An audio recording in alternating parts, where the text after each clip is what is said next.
Subscribe कीजिए royal teacher को education संबंधी न्यूज़ तुरंत पाने के लिए।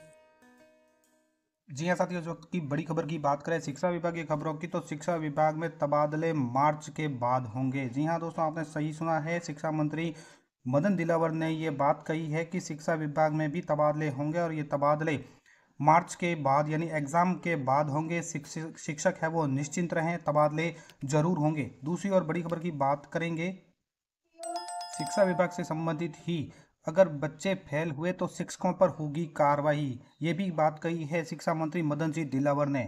तो शुरू करते हैं आज का हमारा वीडियो और बताते हैं आपको मुख्य मुख्य जो शिक्षा विभाग की खबर है। दिव्यांगजनों के कल्याण हेतु प्रतिबद्ध प्रदेश सरकार है। राज्य सरकार ने दिव्यांगजनों के सम्मान के लिए समान अवसर नीति को मंजूरी दी है। साथ ही यह नीति सभी सरकारी विभागों, कार्यालयों और स्वायत्त शासी संस्थानों में लागू होगी। सरकारी कार्यालयों में दिव्यांगजनों के लिए बाधा मुक्त पहुंच सुनिश्चित होगी। सभी भौतिक और डिजिटल बुनियादी इंफ्रास्ट्रक्चर अभिगम्यता मानकों के अनुरूप होगा। इसी के साथ साथ दिव्यांग जो भी कर्मचारी है उनको भर्ती के बाद अन्य कर्मचारियों के साथ प्रशिक्षण मिलेगा।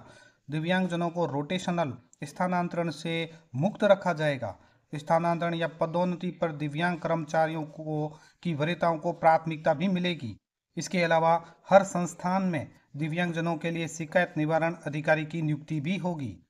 इसी के साथ साथ बात करें कैबिनेट मीटिंग की, यानी मुख्यमंत्री भजनलाल शर्मा की अध्यक्षता में जो मंत्रिमंडलीय बैठक हुई, इसमें कई महत्वपूर्ण निर्णय लिए गए। उस निर्णय में कर्मचारी कल्याण, दिव्यांगजन कल्याण, नगर सुधार विकास, विकास प्राधिकरण में सुशासन, अक्षय ऊर्जा से जुड़े महत्वपूर्ण फैसले लिए गए।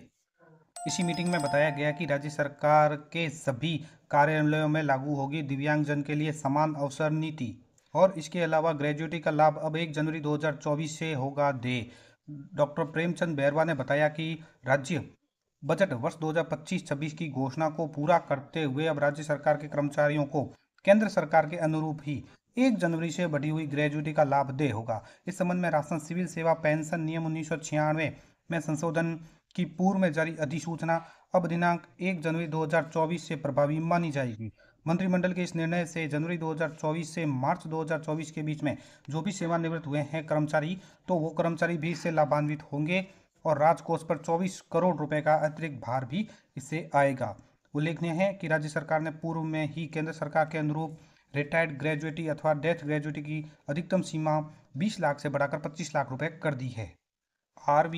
RES में प्राध्यापक अब कहलाएंगे सहायक आचार्य, सह आचार्य और आचार्य।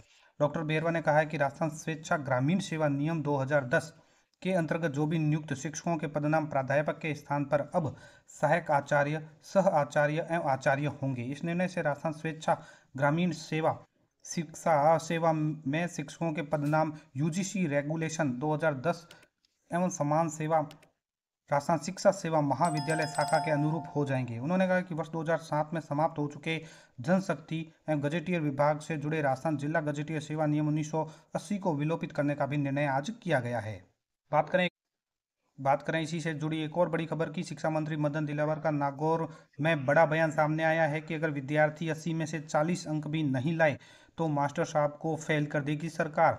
परीक्षाओं के पेपर अब होंगे 3 और 4 खंडवार में विभिन्न विशेषज्ञों द्वारा तैयार।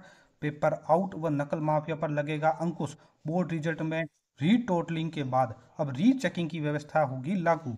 गणित विषय से पायलट प्रोजेक्ट के रूप में लागू होगी। प्रदेश में भर्ती शिक्षा विभाग में पदोन्नति के रिक्त पद भरे जाएंगे, नए पदों पर भी होगी भर्ती।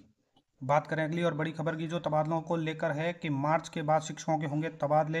ये भी कहा है शिक्षा मंत्री मदन जी दिलावर ने, शिक्षक घबराएं नहीं। शिक्षा मंत्री मदन जी दिलावर ने बालोतरा के दौरे के दौरान शनिवार को कहा है कि मार्च के बाद शिक्षा विभाग में तबादले होंगे।